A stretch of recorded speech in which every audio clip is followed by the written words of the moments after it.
Good day, everybody, and welcome to High Heat. Late June, nice to have with us as we talked about what's going on as far as the world of baseball is concerned. Moses and the crew, Liberty Mutual, you and me now, as we get you settled, and hopefully we'll have ourselves a 60-game season.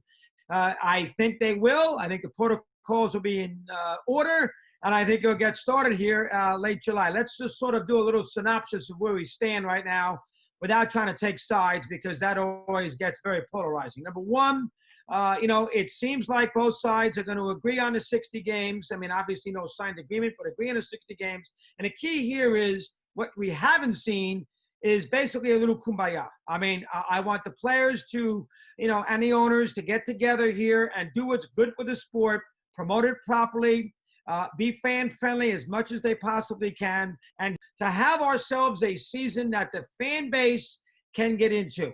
I mean, if you want to put all sorts of rules in, again, we've gone through this 1,000 times, I'm all for it. You want to make it easier for the players and, make sure we put a guy at the top of the 10th man on second base. You want to have ties, I'm okay with that too. But be as fan-friendly as you possibly can be. No more animosity. No more fighting amongst each other. Just go out there. We know you don't love each other at the moment. We understand that.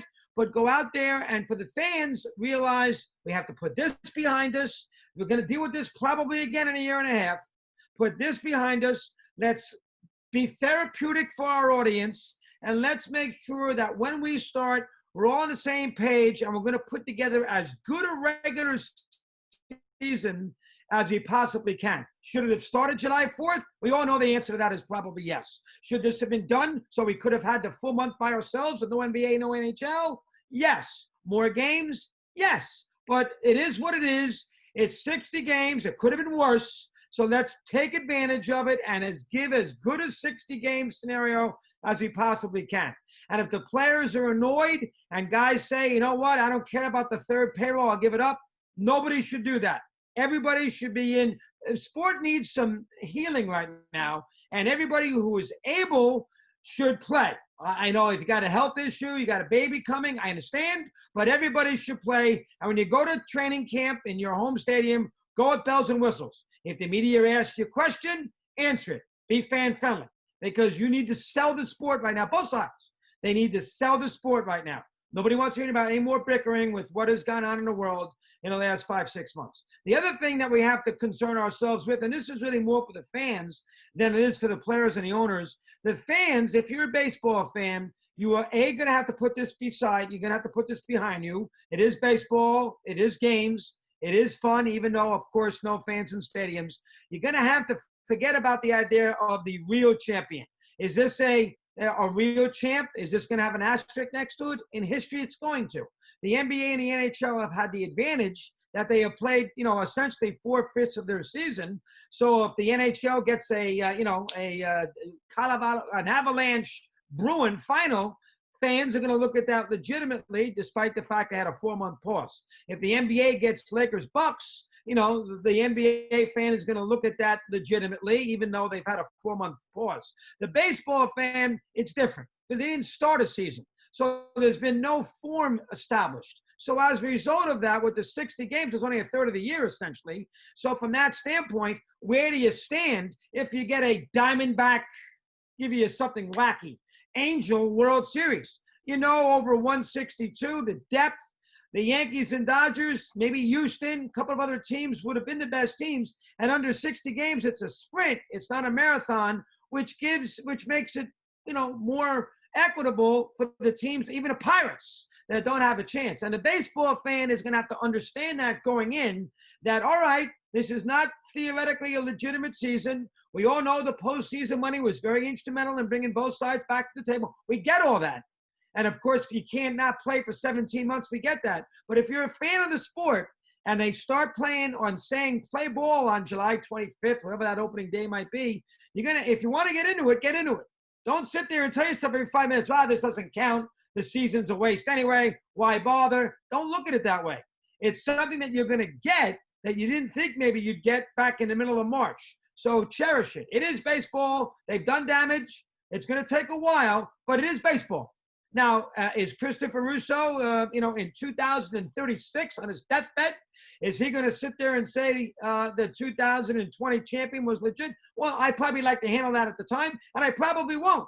But I'm going to understand, they were only going to play more than 80 games anyway. So it's not like the 20 games should make that big a difference. They were only going to play 80 games, and we're going to play 130 games. It was only going to be 80 games. So if you're a fan, you got to look at it from that standpoint.